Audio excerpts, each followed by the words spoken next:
There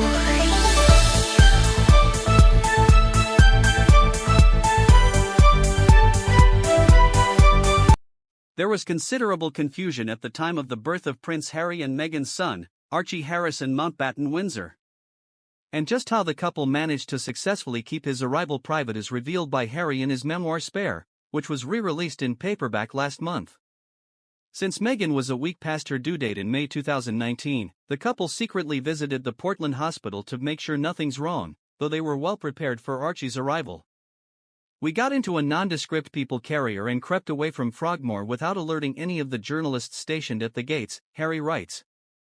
Within 2 hours of the birth, the couple had returned to Frogmore Cottage without arousing any suspicion.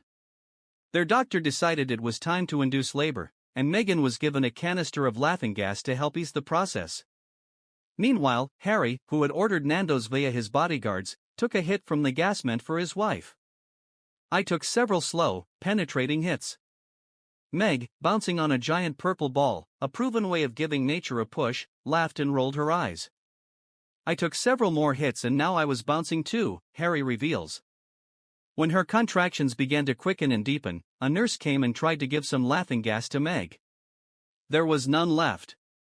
The nurse looked at the tank, looked at me, and I could see the thought slowly dawning, "Gracious, the husband's had it all." Fortunately, the nurse saw the humor in the situation and replaced the canister for Meghan.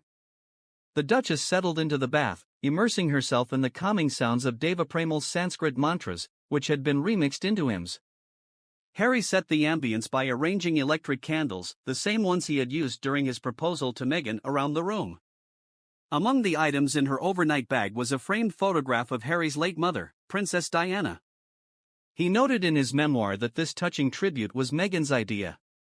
Despite Meghan's efforts to breathe through the discomfort, the intensity became overwhelming and she ultimately had to receive 2 epidurals. The anesthetist hurried in. Off went the music, on went the lights, Harry writes. There was a brief moment of concern when the umbilical cord was discovered to be wrapped around the baby, but soon after, their healthy son was born. Harry reflects on this experience in his book, offering an intimate glimpse into their journey through childbirth. "A nurse swept the baby into a towel and placed him on Meg's chest and we both cried to see him, meet him," he says. "Our Ayurvedic doctor had advised us that, in the first minute of life, a baby absorbs everything said to them. So whisper to the baby, tell the baby your wish for him, your love. Tell." We told. Within 2 hours of Meghan giving birth, she and Harry had returned to Frogmore Cottage. It was only at this point that an announcement was made about Meghan going into labor, leading to a disagreement between the prince and his head of communications, Sarah Latham. "I had a tiff with Sarah about that. You know she's not in labor anymore," I said. She explained that the press must be given the dramatic, suspenseful story they demanded. "But it's not true," I said. The couple's swift return home and the timing of the announcement sparked significant media attention and speculation surrounding the birth of Archie. A few hours later, Harry spoke to journalists outside the stables at Windsor to reveal his son's name. The papers were incensed.